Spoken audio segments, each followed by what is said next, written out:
Nunca olvidaré la sensación que me recorrió el cuerpo ese día en el centro comercial, como si alguien hubiese apagado todas las luces internas que me daban calma. Camila caminaba a mi lado, pero no estaba realmente allí. Su mirada iba y venía hacia la pantalla del teléfono cada 10 o 15 segundos, como si estuviera esperando un mensaje que no quería que yo viera. A sus 34 años, siempre fue una mujer inquieta, pero aquella tarde su nerviosismo tenía un ritmo distinto, casi calculado. Yo, a mis 62, he aprendido a leer los silencios y los gestos, y algo en la forma en que apretaba los labios me decía que escondía mucho más que simples preocupaciones cotidianas. Entramos a una tienda de perfumes, y mientras yo olía una fragancia de lavanda que me recordó a mi madre, ella recibió un mensaje que la hizo palidecer. No dijo nada. Solo guardó el teléfono de golpe y murmuró que necesitaba ir al baño. Su voz tembló, apenas perceptible, pero suficiente para confirmar mis sospechas. Nunca fuimos cercanas. Desde que se casó con mi hijo Daniel, ha mantenido una barrera fría conmigo. A veces pienso que me tolera solo porque sabe que soy la abuela de su hijo. Sin embargo, ese día había algo más. Un secreto que le quemaba las manos. Caminé hacia la salida de la tienda, tratando de pensar si debía seguirla o esperar. Entonces ocurrió. Una mujer que jamás había visto se acercó lentamente, mirándome de una forma que me heló la espalda. Su cabello estaba recogido en un moño apretado y tenía la respiración agitada, como si hubiera corrido. Sin presentarse, tomó mi mano y dejó un pequeño objeto, del tamaño de una moneda de 10 centavos, envuelto en un papel doblado varias veces. Se inclinó hacia mi oído y susurró: «Tome esto y váyase de aquí lo más rápido posible». Su voz era urgente, desesperada, y cuando levanté la cabeza para preguntarle qué significaba todo aquello, ya no estaba. Pero antes de continuar, quiero hacerte una invitación muy especial. Suscríbete al canal y deja tu me gusta. Esto me ayuda a ver que me apoyas y disfrutas de mis historias. Y comenta aquí abajo desde qué ciudad nos estás viendo. Ahora, continuemos. Me quedé inmóvil, sintiendo que el corazón me golpeaba el pecho. No sabía si debía abrir el papel o esperar a encontrar un lugar seguro. Miré hacia el pasillo del baño, pero Camila no salía. Algo dentro de mí gritaba que no confiara en nadie. Guardé el pequeño paquete en el bolsillo de mi chaqueta y caminé hacia el ascensor más cercano. En cada paso sentía que alguien me observaba. Tal vez eran ideas mías, o tal vez no. Las luces del centro comercial parecían más frías que hace unos minutos. La gente hablaba, reía, caminaba sin prisa, como si mi vida no estuviera a punto de cambiar. Cuando el ascensor llegó, entré y apreté el botón hacia el nivel de estacionamiento. Mientras descendía, saqué el papel del bolsillo. Estaba doblegado tantas veces que me tomó un momento abrirlo. Y allí estaba, un dispositivo diminuto, una especie de ficha electrónica con un punto rojo en el centro. Nunca había visto algo así. Tenía un brillo inquietante, como si pulsara ligeramente. Lo giré entre mis dedos intentando comprender qué era, pero no lo entendía. Lo que sí sabía era que no era un simple adorno. Recordé entonces la mirada de la mujer. No era la mirada de alguien que intenta engañarte, era la de alguien que está salvando su propia vida entregándote una advertencia. El ascensor se detuvo y las puertas se abrieron con un sonido metálico. Caminé hacia mi auto, sintiendo un hormigueo en los brazos. Abrí la puerta del conductor, pero justo antes de entrar vi a Camila correr hacia mí. Traía el teléfono en la mano, respirando rápido, con el rostro completamente distinto al que tenía minutos antes. «¿Por qué te fuiste?», preguntó sin saludar, con una dureza que no intentó disimular. «Me sentí un poco mareada», respondí, guardando el papel en mi bolsillo antes de que pudiera verlo. Ella miró alrededor, inquieta, como si temiera que algo o alguien nos siguiera. Luego, sin pedirme permiso, abrió la puerta trasera del auto y se inclinó para revisar el piso, los asientos, incluso mis bolsas de compras. Aquello no era normal. «¿Perdiste algo?», pregunté tratando de mantener firme mi voz, aunque el miedo me apretaba la garganta. «No», respondió. «Solo quería asegurarme de que nada quedara tirado». Sabía que mentía. Camila nunca hacía nada sin una razón oculta. Cerró la puerta con un golpe y se quedó de pie junto al auto, respirando de forma irregular. «Vámonos a casa», dijo finalmente. Pero no era una petición, era una orden disfrazada. Arranqué sin decir palabra. Mientras conducía, sentía sus ojos clavados en mí a través del espejo retrovisor. No podía dejar de preguntarme qué pensaba, qué planeaba, o por qué parecía tan desesperada. Miré la carretera y recordé el pequeño dispositivo en mi bolsillo, temiendo que su mera presencia pudiera ponerme en peligro. Cuando llegamos a la esquina de mi casa, Camila pidió bajar antes de que estacionara. Dijo que necesitaba hacer una llamada urgente. Observé desde la ventana cómo caminaba hacia la esquina y levantaba el teléfono, mirando hacia todos lados. Luego, su expresión cambió de repente. Algo que escuchó por el auricular la hizo llevarse una mano a la boca. Se inclinó hacia adelante, casi como si fuera a caer. Y entonces, 10 minutos después de haber recibido el objeto misterioso, ocurrió lo último que habría imaginado. Una camioneta negra dobló la esquina, se detuvo frente a ella y 2 hombres bajaron con rapidez. La tomaron del brazo sin darle tiempo a gritar y la metieron en el vehículo como si fuera un paquete. El motor rugió y la camioneta desapareció calle abajo en cuestión de segundos. Me quedé paralizada, con las manos temblando sobre el volante.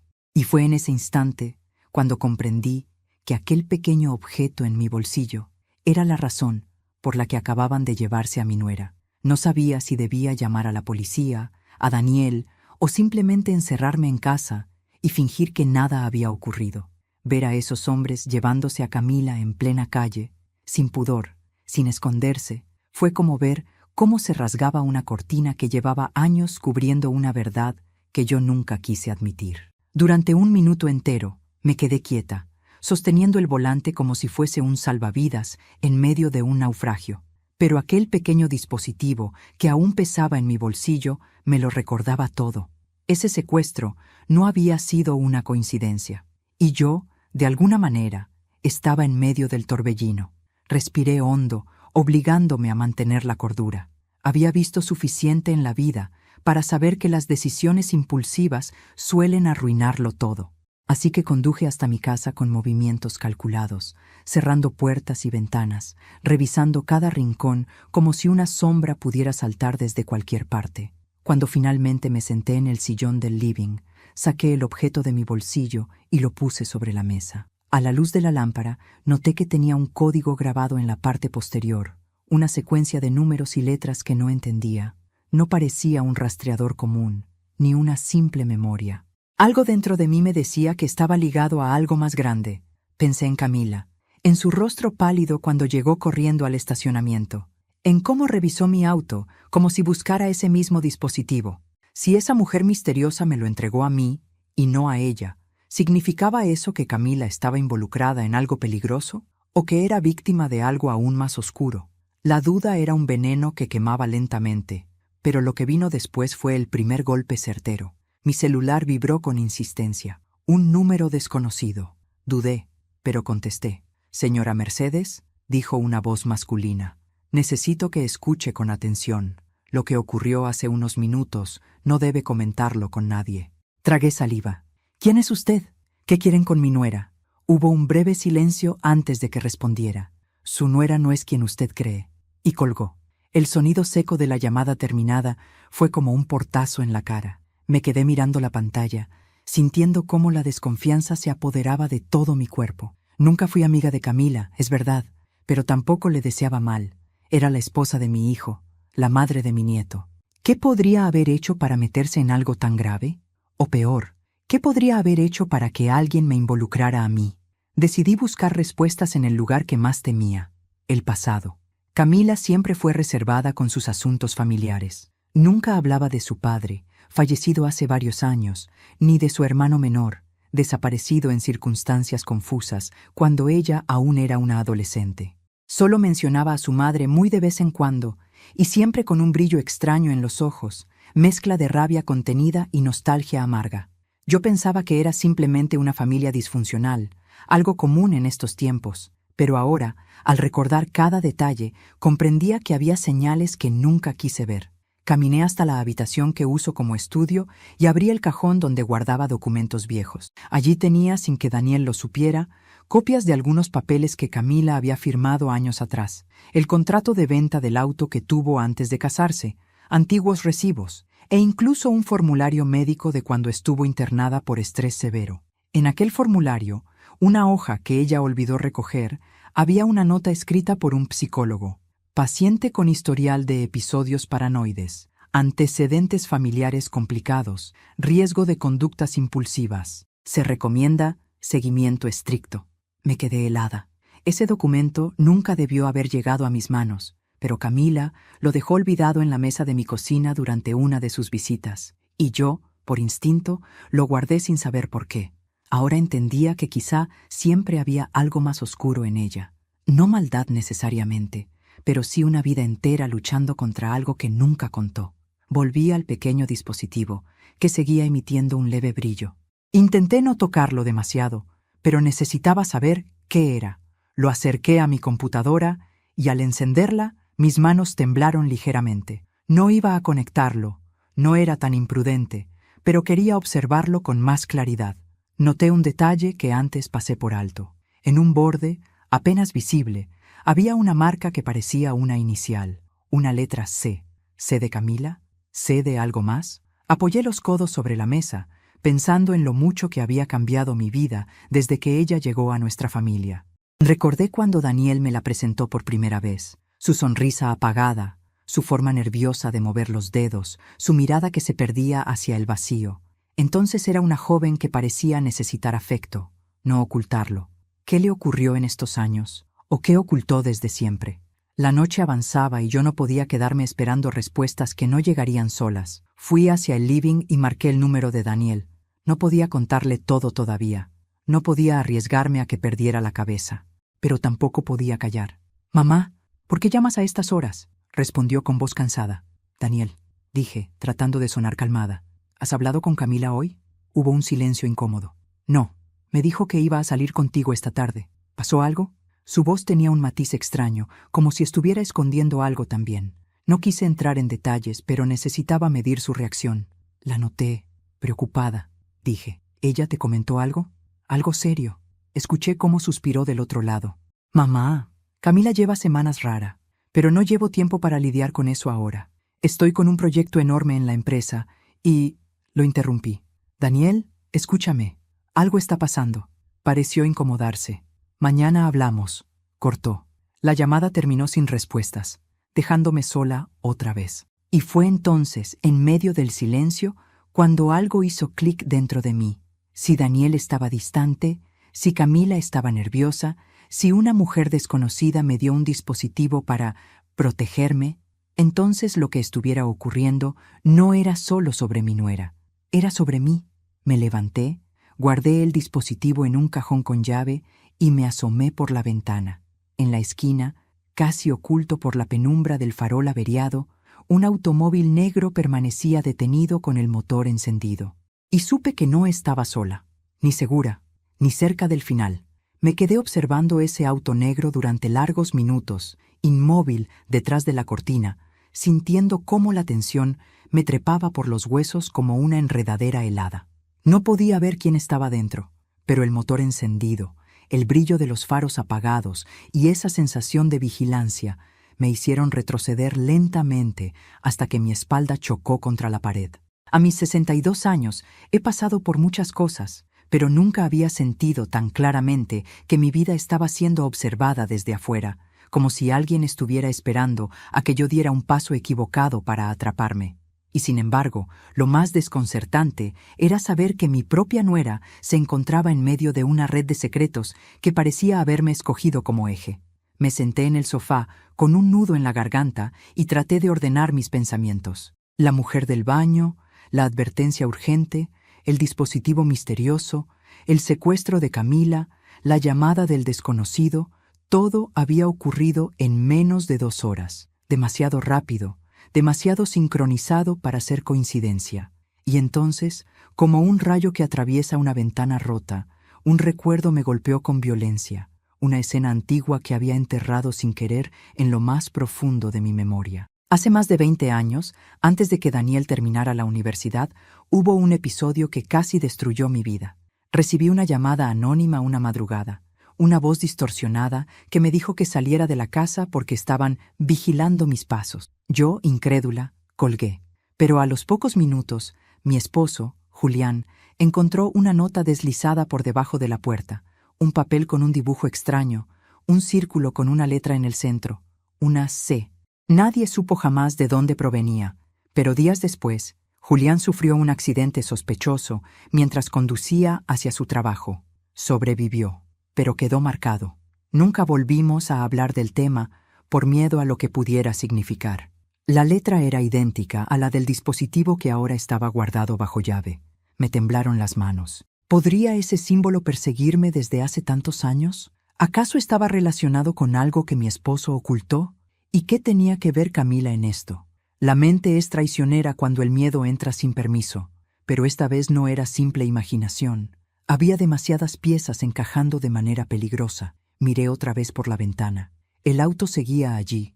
Me obligué a respirar lentamente, recordándome que el pánico no me serviría de nada. Decidí que la mejor forma de enfrentar el misterio era comenzar por lo único seguro, mi propio pasado. Fui a buscar la caja de madera donde guardo mis recuerdos más delicados, cosas que no dejo a la vista para que nadie más las toque. Allí estaban antiguas fotos, cartas, documentos. Entre ellos encontré una hoja doblada, una carta escrita por Julián algunos meses antes del accidente. La abrí despacio. Sus palabras parecían más urgentes de lo que recordaba. Mercedes, si algo llega a ocurrirme, quiero que cuides de Daniel. No confíes en desconocidos que se acerquen con advertencias vagas, pero tampoco ignores señales que parezcan insignificantes. Hay asuntos del pasado que no he sabido cerrar del todo. Si la letra vuelve a aparecer, no te quedes callada. La letra, la misma letra, la C. Sentí un estremecimiento que me recorrió desde el cuello hasta los pies. Mi esposo nunca explicó a qué se refería. Yo pensé que era parte de las paranoias causadas por el estrés de su trabajo. Pero ahora, tantos años después, esa advertencia parecía más real que nunca. ¿Cómo era posible que Camila, mi nuera, estuviera involucrada en algo que ya perseguía a mi familia antes de que ella siquiera existiera en nuestras vidas? El sonido del timbre me hizo saltar. Me quedé paralizada unos segundos. No esperaba a nadie. Me acerqué con cautela, sin encender la luz del recibidor. A través del vidrio esmerilado pude ver una silueta delgada, pequeña. Probablemente una mujer. El auto negro seguía en la esquina. No se había movido, lo cual me hacía pensar que quien tocaba la puerta no provenía de ese vehículo. Pero la incertidumbre era un arma peligrosa. ¿Quién es?, pregunté con voz firme. Soy yo, Laura, respondió una voz tímida.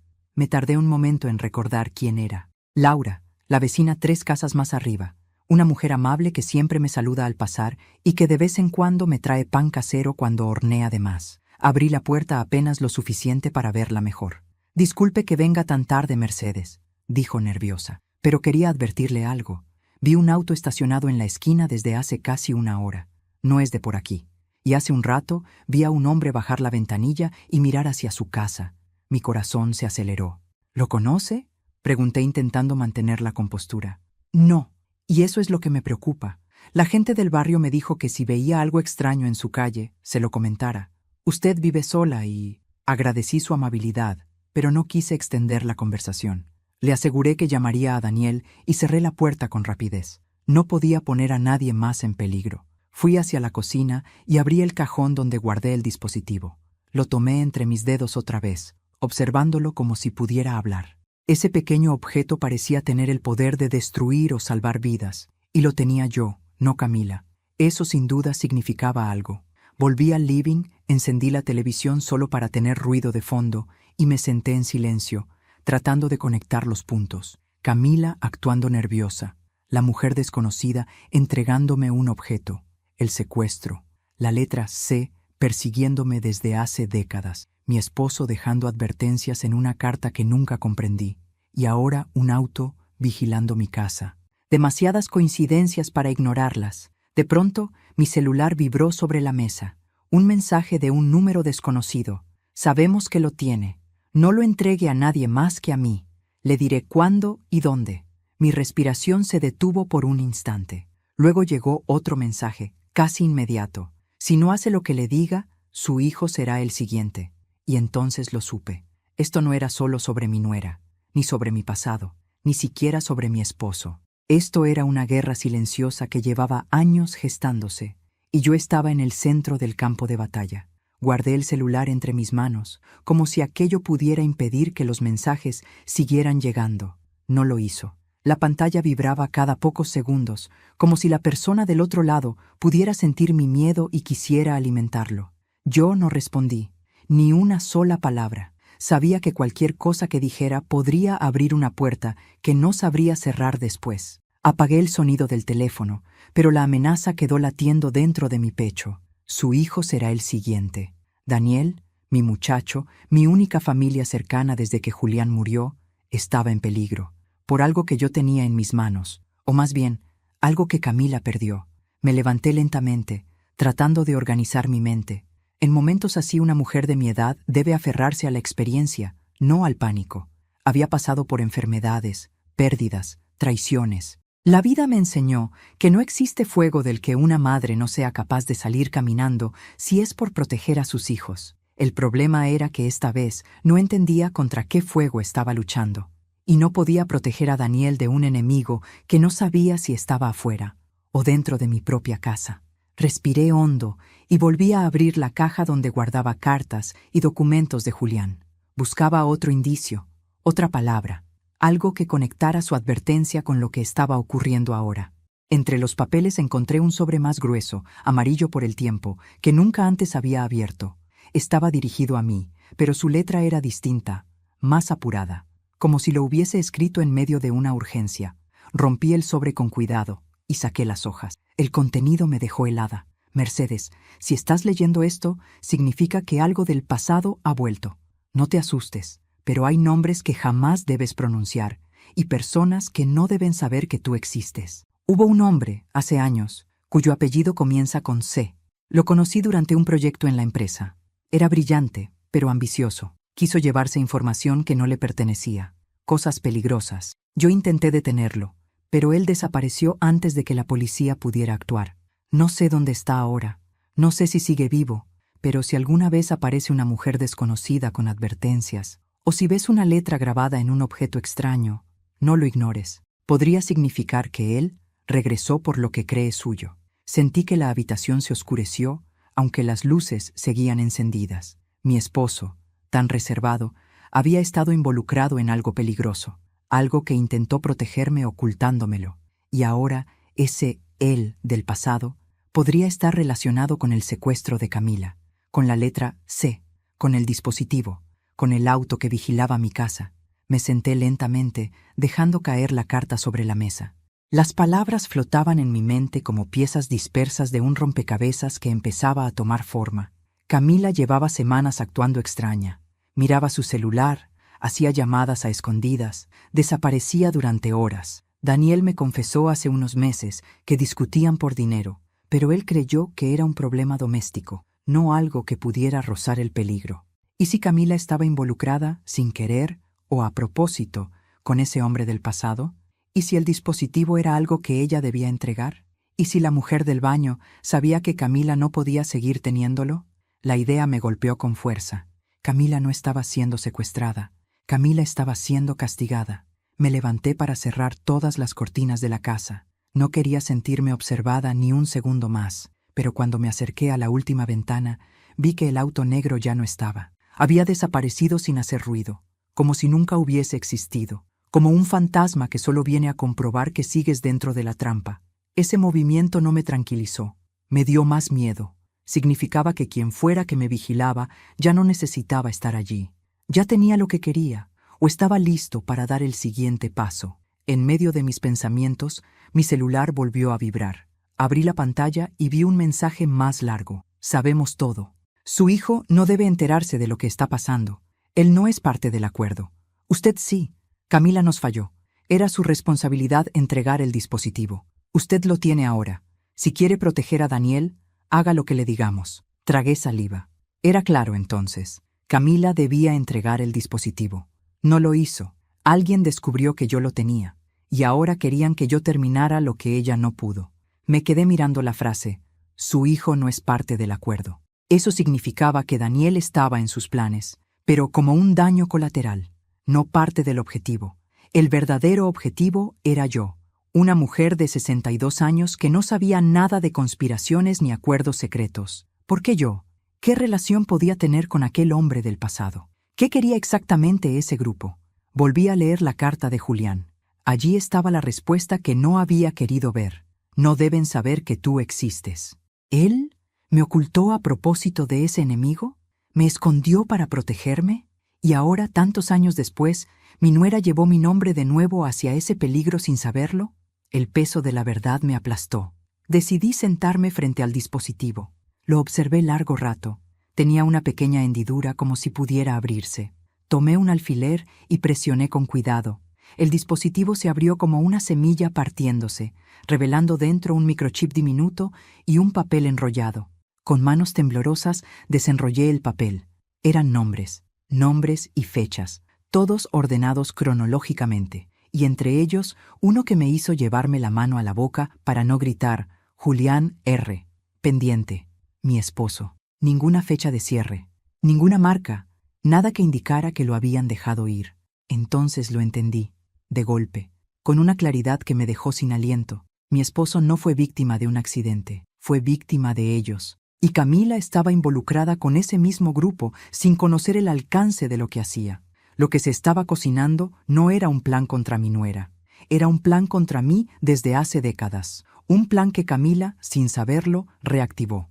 Y yo era la última pieza pendiente. La noche parecía más densa de lo normal, como si todo el aire de la casa se hubiera llenado de polvo invisible, de recuerdos y amenazas que no sabía cómo enfrentar. Caminé lentamente hacia la cocina con el papel enrollado aún en mi mano, incapaz de apartar los ojos del nombre de Julián.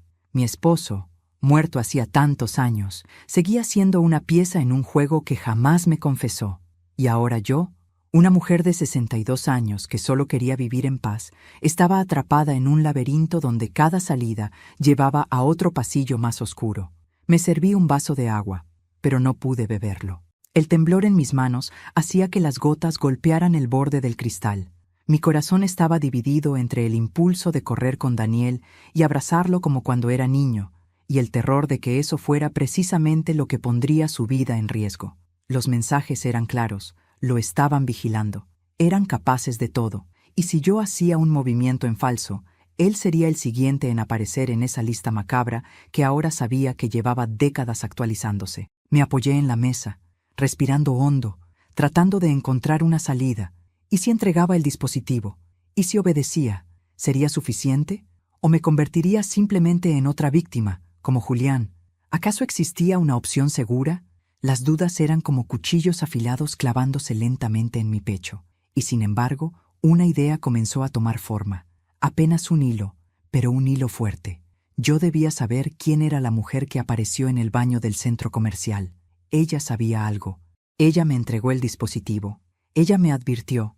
Si alguien podía darme respuestas antes de caer en la desesperación, era ella. Fui al salón, buscando rastros en mi memoria. Su rostro, ¿cómo era exactamente? Tenía un moño apretado, la respiración agitada, los ojos oscuros, cargados de urgencia.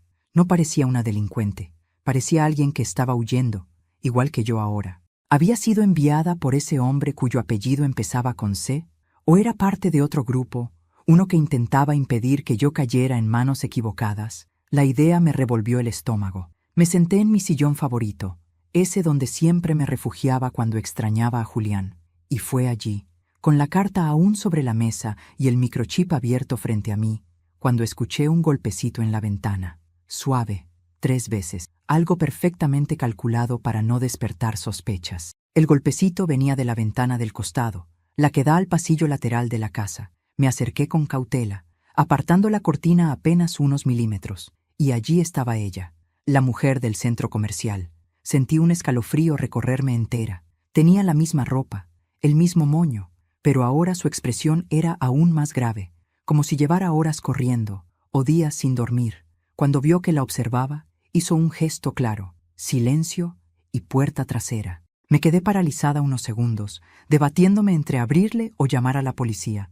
Pero la policía no podía protegerme de algo que ni comprendía, y ella ya me había salvado una vez. Respiré hondo y caminé hasta la puerta trasera. La abrí apenas lo suficiente. «No puedo quedarme», susurró, entrando un paso. «Saben que vine aquí». «¿Quiénes?», pregunté con voz quebrada. Ella me miró con una mezcla de compasión y prisa, los mismos que se llevaron a su nuera. Y si usted no actúa rápido, irán por su hijo. Mi corazón se detuvo por un instante. Necesito saber quién es usted, exigí. Mi nombre no importa. Lo que importa es que ese dispositivo nunca debió llegar a manos de Camila. Era para usted, solo para usted. ¿Para mí? ¿Por qué? Ella guardó silencio unos segundos, como si estuviera midiendo cuánto podía decirme sin ponerme en peligro. Porque su esposo quiso protegerla, y murió por eso, respondió finalmente. Y porque usted es la última persona que puede cerrar este ciclo antes de que haya más víctimas. Sentí que las piernas me fallaban. Me apoyé en la pared. ¿Qué quieren de mí? ¿Qué es este microchip? No lo abra más de lo que ya lo hizo, me advirtió. Contiene información que podría ser mortal si llega a manos equivocadas, y ya está demasiado cerca de ellos. La miré fijamente, tratando de entender. ¿Cómo sé que puedo confiar en usted? Porque si quisiera hacerle daño, no habría venido por la noche, sola y desarmada, respondió con firmeza. Usted tiene algo que ellos quieren, y solo hay dos destinos posibles: entregarlo y morir, o usarlo antes de que ellos puedan hacerlo. Mis manos se enfriaron. Un hormigueo me recorrió los brazos. ¿Usarlo cómo? ¿Para qué? Para exponerlos. Todo está allí dentro, dijo señalando el microchip. Nombres, fechas, pagos, traiciones, desapariciones, incluido el nombre de su esposo. Él empezó el trabajo. Usted puede terminarlo. Cerré los ojos un instante. Era demasiado. Pero antes de que pudiera hacerle más preguntas, ella tomó mis manos entre las suyas. Mercedes, debe decidir ahora, no mañana, no dentro de una hora, ahora. Su hijo está en peligro, y usted también. Justo entonces, supe que no tenía escapatoria, que debía elegir. Y antes de seguir, debo decirte algo. Antes de continuar, dime aquí en los comentarios qué te está pareciendo esta historia hasta ahora y qué harías tú en su lugar. No te vayas del video, porque lo que viene a continuación te pondrá la piel de gallina. Cuando abrí los ojos, ella ya se había ido. Se desvaneció entre las sombras como si nunca hubiera estado allí. Y yo, sola en mi cocina, con un microchip que podía destruir o salvar vidas, entendí que la decisión imposible había caído sobre mis hombros, y debía elegir rápido. La casa se quedó en un silencio tan tenso que casi podía escucharse respirar a las paredes. Cada rincón parecía cargado de sombras nuevas. Cada ventana era un ojo vigilándome. Cerré la puerta trasera con cuidado, como si un ruido demasiado fuerte pudiera desatar una desgracia. El microchip seguía sobre la mesa, brillando con esa luz mínima que parecía un latido, un corazón diminuto que guardaba demasiados muertos. La visita de la mujer misteriosa no había traído calma, pero sí claridad. Yo ya no podía esperar a que todo se resolviera solo. Tenía que actuar, y actuar significaba pensar mejor que ellos, moverme antes que ellos, proteger a Daniel como una loba acorralada protege a sus crías. Me quedé unos minutos de pie, respirando hondo, intentando que el temblor de mis manos desapareciera. ¿Cómo empieza una mujer de mi edad un contraataque contra gente que lleva décadas hundiendo vidas? No tenía armas, no tenía aliados, o tal vez sí. Me obligué a sentarme y observar el entorno como si fuera una investigadora. Tenía el microchip, tenía las cartas de mi esposo, tenía la advertencia de la mujer, y tenía algo más importante: intuiciones que había ignorado durante años. Lo primero que hice fue buscar una libreta, una simple libreta de tapa dura que guardo desde hace tiempo. Allí comencé a escribir todo: la letra C, el nombre de Julián marcado como pendiente, la desaparición del auto negro, los mensajes amenazantes, la mujer del baño, el secuestro de Camila. Cada línea era un hilo de un tejido oscuro que comenzaba a revelarse, y mientras escribía, me di cuenta de algo inquietante. Camila no era simplemente una víctima ni una villana. Estaba atrapada entre dos bandos, y yo había heredado esa guerra sin que nadie me lo preguntara. Me levanté y fui hacia la ventana de la cocina. Afuera, la calle seguía tranquila, pero la tranquilidad ya no significaba nada. Todo podía explotar en cualquier instante. Encendí la luz del pasillo, me giré hacia el microchip y lo guardé en un frasco vacío de café instantáneo, de esos con tapa hermética. No era un escondite sofisticado, pero sí inesperado. Después, guardé el frasco en la alacena donde tengo paquetes viejos de arroz y fideos. Si alguien entraba, Lo último que buscaría sería un frasco utilizado como recipiente. Apenas terminé de cerrar la alacena, mi celular vibró de nuevo. Sentí un golpe seco en el estómago. Miré la pantalla. Otro número desconocido. Dudé, pero contesté. ¿Mercedes?, dijo una voz de hombre. No era la misma que antes. Esta era más joven y temblorosa. No corte. No soy uno de ellos. Silencio. No confiaba en nadie, pero tampoco podía darme el lujo de perder información. Hable, respondí con frialdad. Era amigo de Camila. No de forma cercana, pero trabajábamos con la misma gente. Mi corazón latió con fuerza. ¿Dónde está mi nuera? Escuché su respiración acelerada. No lo sé. La última vez que la vi fue antes de que la recogieran. Ella no quería hacerlo, ¿sabe? No quería participar, pero la presionaron, la amenazaron con su hijo. Y cuando intentó salir, cuando les dijo que no podía seguir, la marcaron como traidora. Me agarré al borde de la mesa para no caer. ¿Qué querían de ella exactamente? Entrega, susurró. Solo debía entregar el dispositivo a la persona indicada, pero lo perdió. Y ellos creen que usted lo tiene ahora. Y cuando ellos creen algo, lo vuelven real. ¿Quién ellos?, pregunté conteniendo la rabia. Hubo otro silencio. Después la voz volvió, quebrándose. La red, así se hacen llamar. No tienen un solo líder. Son varios, pero todos responden a un apellido. Cárdenas, Cárdenas, la letra C. Sentí el corazón en el cuello. ¿Qué quieren conmigo? Usted no lo entiende todavía, dijo él con tristeza. Usted es la última persona que puede arruinarlo todo. Julián sabía demasiado. Usted tiene su información.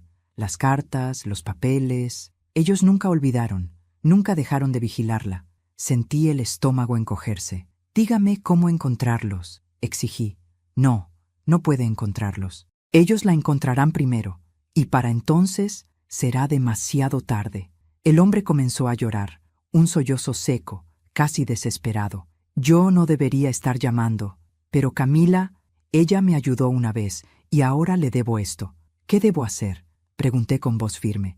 No confíe en nadie más, ni siquiera en su hijo. Si él descubre algo, podrían usarlo para llegar a usted. Solo entregue el dispositivo cuando yo la llame de nuevo. Y, por favor, protéjase. Ellos no fallan. La llamada se cortó. Me quedé mirando la pantalla apagada, sintiendo que el mundo se encogía y se hacía más peligroso. Si Cárdenas, aquel hombre del pasado de mi esposo, seguía vivo o tenía una red operando bajo su nombre, entonces la muerte de Julián no había sido un accidente, sino una advertencia. Y ahora la advertencia era para mí. Me acerqué a la ventana del salón. Un auto pasó lentamente frente a la casa. No era el mismo de antes, pero tampoco era un vecino. Permanecí inmóvil hasta que desapareció al final de la calle. Volví a sentarme, con el pulso acelerado, y tomé una decisión. Yo no iba a esperar a que ellos se movieran primero. Saqué la libreta y escribí un plan básico. Necesitaba copias del contenido del microchip. Si lo perdía, estaba perdida. Si me lo quitaban, también. Pero si conseguía duplicarlo y enviarlo a un lugar seguro, algo que no pudieran rastrear, entonces tendría una ventaja. Busqué una vieja computadora portátil que guardaba en un armario. Era tan antigua que dudo que pudiera conectarse a Internet adecuadamente. Y eso era exactamente lo que necesitaba. Un aparato sin rastreo, sin actualizaciones, sin vínculos con mis cuentas. La encendí. Tardó varios minutos en iniciar. Luego, con guantes de cocina, para no dejar huellas, abrí el frasco del microchip y lo acerqué a la computadora. No lo conecté. No era tan imprudente, pero sí examiné cada parte para ver si tenía un punto de lectura óptica o algún modo de transferencia que pudiera usar sin activarlo. Fue entonces cuando lo vi. Una marca diminuta, casi invisible. Un símbolo circular como el que aparecía en la carta de Julián. Y junto a él, una palabra escrita en letra microscópica. Clave. Una clave oculta. Un acceso. Una puerta que solo yo podía abrir. En ese instante, supe que mi esposo me había dejado algo más que miedo. Me había dejado un arma. Y yo estaba lista para usarla. Encendí la lámpara pequeña del escritorio, aquella que perteneció a Julián, y que siempre guardé como un recuerdo silencioso de su presencia.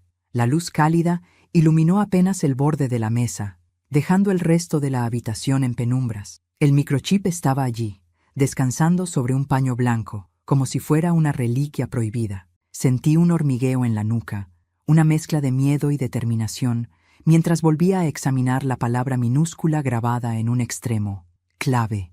Esa palabra tenía un peso diferente ahora, como si su significado hubiera estado esperándome durante años, silencioso, paciente. Me acerqué más, tratando de no dejar que mis manos temblaran. Aquella clave debía ser algo más que una simple palabra. Debía tener un sentido que solo alguien cercano a Julián pudiera comprender. Mi esposo era un hombre metódico, detallista. Nunca dejaba cabos sueltos. Si él sabía que este microchip existía y que llevaba información sensible, también sabía que yo sería la única persona capaz de descifrarlo, o tal vez la única en quien confiaba lo suficiente como para intentarlo.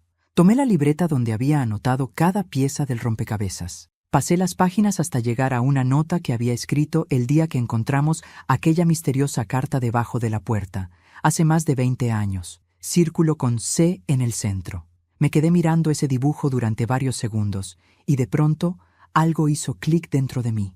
Fui al cajón donde guardo objetos antiguos y saqué una cadena plateada con un colgante circular que Julián me regaló poco antes del accidente.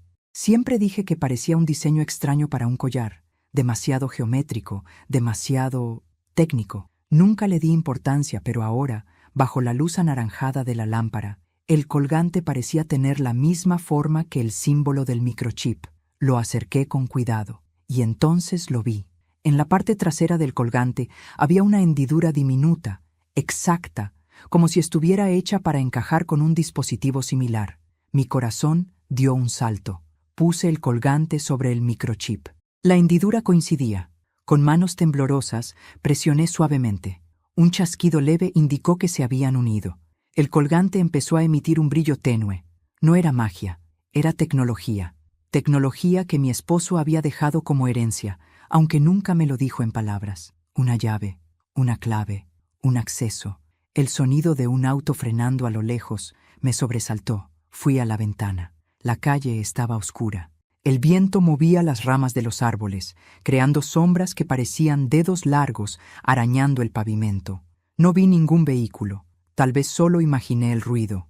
O tal vez alguien estaba más cerca de lo que creía. Volví al escritorio y tomé una decisión. Debía activar ese dispositivo. Debía saber la verdad antes de que alguien viniera por él, o por mí. Encendí la vieja computadora portátil. La pantalla parpadeó varias veces antes de estabilizarse. El sistema era tan antiguo que casi parecía una reliquia, pero eso lo hacía seguro. Sin conexión, sin cuentas, sin rastreo, un fantasma digital. Coloqué el microchip con el colgante aún acoplado cerca de la cámara de lectura óptica de la computadora. Al instante, un símbolo apareció en la pantalla, un círculo con una C en el centro. Un mensaje emergió en letras blancas. Ingrese la clave de acceso. Me quedé inmóvil. ¿Cuál era la clave? ¿Un número? ¿Una frase? ¿El nombre de alguien? Pensé en Julián. Pensé en nuestro aniversario, en nuestras fechas más importantes. Probé los primeros números que se me vinieron a la mente. 07C22. Nada. 1995. Nada. Mi nombre. Nada. El nombre de Daniel. Tampoco. Frustrada, me llevé las manos a la cara. Allí, entre mis dedos, sentí el colgante unido al microchip. Observé el diseño. Líneas simétricas que formaban el círculo. Un detalle destacó. En el borde había grabadas 3 letras que jamás había notado. Mer. Me llevé una mano al pecho. Mi apodo. Así me llamaba Julián cuando quería hacerme sonreír en medio de los días difíciles. Mer.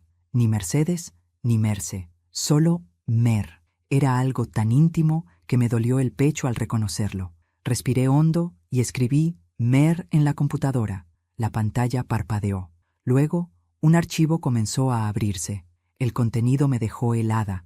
Nombres de personas, nombres de empresas, movimientos bancarios, transferencias internacionales, fechas que coincidían con eventos oscuros, desapariciones, accidentes, muertes. Algunos nombres estaban tachados en rojo. Otros, como el de Julián, estaban marcados como pendiente.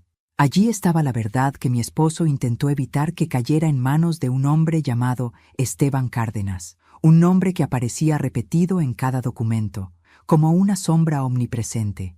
Él era el líder, él era la C. Mientras revisaba los archivos, empecé a comprender el origen de esta red criminal. Cárdenas, un empresario que en los años 80 y 90 trabajó junto a Julián en proyectos tecnológicos avanzados. Proyectos que no solo eran para fines comerciales, había algo más. Un desvío de fondos, una manipulación de datos, un tráfico de información que podía comprometer gobiernos. Julián intentó denunciarlo, pero antes de hacerlo, Cárdenas lo descubrió y lo eliminó. Cerré los ojos con fuerza. Toda mi vida se había construido sobre la idea de que mi esposo murió en un accidente. Ahora sabía que murió por protegerme. Y yo había estado viviendo como si el peligro hubiera desaparecido. De pronto, escuché un crujido en el pasillo. Abrí los ojos rápidamente. Apagué la computadora. Apagué la lámpara. Me quedé en silencio absoluto. Los pasos eran suaves, casi imperceptibles, pero estaban dentro de mi casa. Caminé en puntas de pie hasta la puerta y escuché pasos moviéndose lentamente, como si alguien estuviera recorriendo cada habitación. Se me heló la sangre. Miré hacia el cajón de la mesa, donde había dejado las cartas de Julián. Estaba entreabierto. Yo lo había dejado cerrado. Me escondí detrás del mueble del salón, respirando lo menos posible. Escuché las pisadas acercarse, un susurro, una voz baja, un murmullo de radio, y entonces lo escuché claramente. Revisen todo. El dispositivo debe estar aquí. Mi corazón se detuvo. Eran ellos. Habían entrado y estaban buscándolo. Sentí que las lágrimas se acumulaban, pero no podía llorar. No podía hacer ruido. Debía proteger el microchip a toda costa. Los pasos siguieron moviéndose. Abrían cajones, corrían sillas, revisaban debajo de los muebles. Uno de ellos dijo: «Si no aparece en 3 minutos, nos llevamos a la señora». Tapé mi boca para no soltar un gemido. Daniel. Pensé en Daniel. Pensé en su futuro, en su vida, en lo que significaría perderme así. Y entonces, como si Julián me hablara desde el pasado, escuché su voz en mi memoria. Mer, cuando no puedas correr, lucha. Me armé de valor. Me levanté lentamente. Busqué el frasco donde había escondido el microchip. Lo tomé y salí a enfrentarlos. Uno de los hombres me vio primero. Se acercó. Levantó la mano. Pero antes de que pudiera tocarme, el celular de mi mesa vibró. Una llamada entrante. Un nombre en la pantalla. Daniel. Los hombres se detuvieron. Me miraron. Y en sus ojos vi algo que jamás olvidaré. Miedo. Porque entendí, en ese instante, que Daniel no era un daño colateral. Daniel era la llave final, la pieza que Cárdenas necesitaba, el cierre del ciclo, y lo querían vivo. El nombre de Daniel brillaba en la pantalla como si fuera un faro encendido en medio de una tormenta oscura. Los hombres que habían irrumpido en mi casa, que minutos antes parecían dueños de todo, se quedaron congelados. No esperaban que alguien me llamara en ese preciso instante, y mucho menos él. Pude ver la duda cruzar por sus ojos, una duda que, irónicamente, sería el arma que necesitaba para sobrevivir. Respiré hondo, sintiendo cómo el miedo se mezclaba con una fuerza desconocida dentro de mí. Era extraño. Mientras más amenazada me sentía, más clara era mi mente. Tal vez era mi edad, o la experiencia, o el simple instinto maternal, pero en ese instante supe que no podía permitirme perder. No ahora. No cuando mi esposo había muerto protegiéndome y mi hijo estaba en la mira de estos hombres. Tomé el teléfono con la mano firme, sin apartar la vista de ellos. «Si hacen un solo movimiento», dije en voz baja, «contesto la llamada. Él escuchará todo. Y entonces, ya no solo me buscarán a mí, los buscarán a ustedes». El hombre más cercano apretó los dientes. «No haga estupideces, señora». «La única estupidez», respondí, «sería creer que pueden controlar cada cosa que ocurre en esta casa». El teléfono dejó de sonar. Se cortó la llamada, pero ya había sido suficiente para sembrar el miedo que necesitaba. Daniel volvería a intentar llamarme, y ellos lo sabían. Uno de los hombres habló en un susurro urgente por radio. La llamada entró. «Tenemos que confirmar si está solo». Eso me dio el tiempo para actuar. Mientras él hablaba, yo retrocedí lentamente, manteniendo el frasco con el microchip pegado a mi pecho. Los hombres me observaban, indecisos, calculando. No estaban acostumbrados a perder el control, y ese desorden, por mínimo que fuera, los descolocaba. «Entréguelo», dijo uno finalmente. «No queremos problemas, solo el dispositivo». Su voz tenía un temblor que antes no estaba ahí. ¿El mismo dispositivo por el que mataron a mi esposo? Pregunté sin ocultar la rabia que venía acumulando desde hacía décadas. Se miraron entre sí. Ese segundo de silencio me lo dijo todo. Sabían, lo sabían desde siempre. Julián no siguió órdenes, dijo el otro hombre, como si se justificara. Y usted tampoco las está siguiendo. Mi pecho ardió, mi garganta también. Julián había muerto por hacer lo correcto, y ellos querían que yo repitiera su historia. No, no esta vez. Antes de que pudieran moverse, apagué la luz de golpe. La casa quedó sumida en una oscuridad casi absoluta. Los hombres gritaron instrucciones entre sí, pero ya era tarde. Me deslicé hacia el pasillo como si mis piernas tuvieran 20 años menos. Conocía mi casa de memoria. Ellos no. Ese era mi territorio. Llegué a la habitación donde guardaba una linterna pequeña y la encendí hacia el suelo, lo suficiente para ver sin revelar mi posición exacta. Abrí el cajón donde guardaba un viejo teléfono que usaba antes de tener celular moderno. Un aparato sin rastreo, sin chip, sin conexión. Una reliquia que, ironía del destino, ahora sería mi mejor aliada. Guardé el microchip en un bolsillo interior de mi abrigo. Tomé la computadora vieja, la libreta y las cartas de Julián. Sabía que tenía solo unos minutos antes de que los hombres recuperaran la ventaja.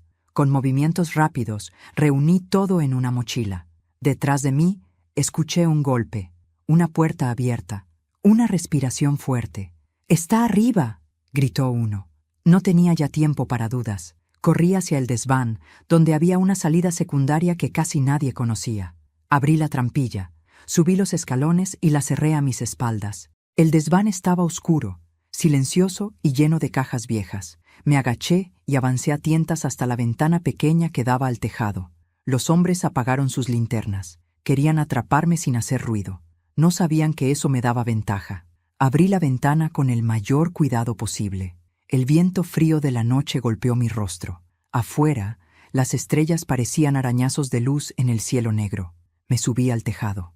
El material estaba helado, pero me tomé mi tiempo para no resbalar. Avancé lentamente, con el cuerpo agachado, usando las sombras para protegerme. Desde la calle, nadie podría verme. Llegué hasta el borde del tejado.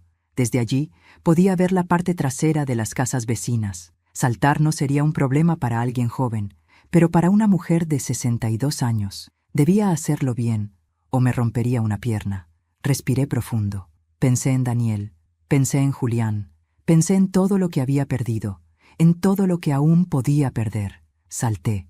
Caí sobre el césped del jardín del vecino. El golpe me sacó el aire del pecho, pero no me lastimé. Me incorporé inmediatamente, apoyándome en el tronco de un limonero. Corrí hacia la calle lateral, manteniéndome pegada a la sombra de los muros. Desde mi casa se escuchaban pasos rápidos, voces, instrucciones. Ya habían descubierto que estaba afuera, pero yo ya tenía un plan. Corrí hacia la avenida principal. Paré un taxi como pude, levantando el brazo con desesperación contenida. El conductor, un hombre de mediana edad, abrió la puerta sin hacer preguntas. «¿A dónde, señora?» «A cualquier lugar con computadoras públicas», respondí. «Bibliotecas, cibercafés, lo que sea. Pero rápido, por favor». El conductor me observó por el espejo, tal vez notando mi respiración agitada, mi abrigo desordenado, la tensión en mi rostro, pero no preguntó más. Condujo. Mientras avanzábamos, tomé la mochila y abrí la vieja computadora portátil. Sabía que el microchip tenía información suficiente para destruir a Cárdenas y su red, pero no bastaba con leerla. Tenía que exponerla, publicarla, enviarla a lugares donde ellos no pudieran destruirla. Mi esposo murió por intentar detenerlos. Yo iba a terminar lo que él comenzó. Llegamos a un cibercafé casi vacío. Pagué de inmediato y me senté en la computadora más alejada de la entrada. Abrí la laptop antigua. Conecté el colgante con el microchip. La pantalla parpadeó. Clave aceptada. Desplegando archivos. No perdí tiempo. Copié la información en un documento. Luego, en otro y otro. Envié los archivos a correos anónimos, a buzones de denuncia, a organizaciones internacionales. Creé un enlace público y lo subí a múltiples servidores. Cada vez que uno terminaba de cargarse, mi corazón ganaba fuerza. La verdad estaba saliendo a la luz, finalmente. Cuando todo estuvo listo, me recosté en la silla. Respiré. Sentí una mezcla de alivio y tristeza profunda. Julián había esperado este momento. Yo también. Entonces, mi celular El moderno vibró. Un mensaje. Ya lo vimos. No debiste hacerlo. Otro mensaje llegó de inmediato. Vamos por usted. Pero cuando levanté la mirada, no había miedo en mí. En la pantalla del cibercafé apareció un anuncio emergente. Descargas completadas. Información replicada en 48 servidores. Era irreversible. Minutos después, mientras el taxi me llevaba lejos de allí, el conductor encendió la radio.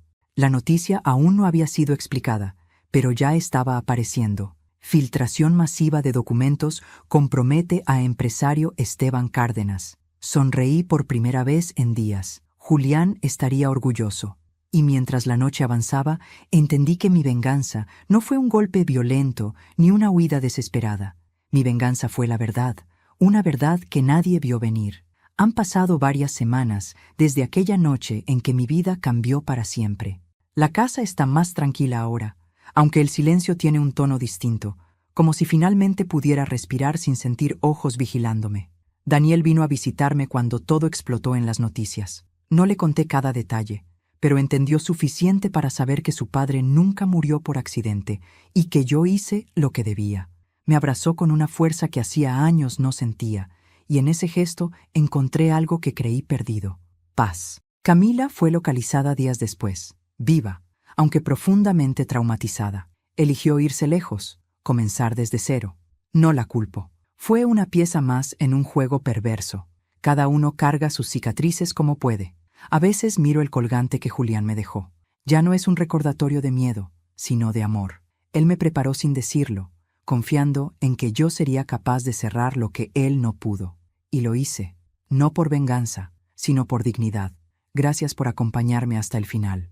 Invito a que te suscribas, dejes tu me gusta y me cuentes desde qué ciudad nos ves. ¿Qué te pareció esta historia y qué habrías hecho tú en mi lugar?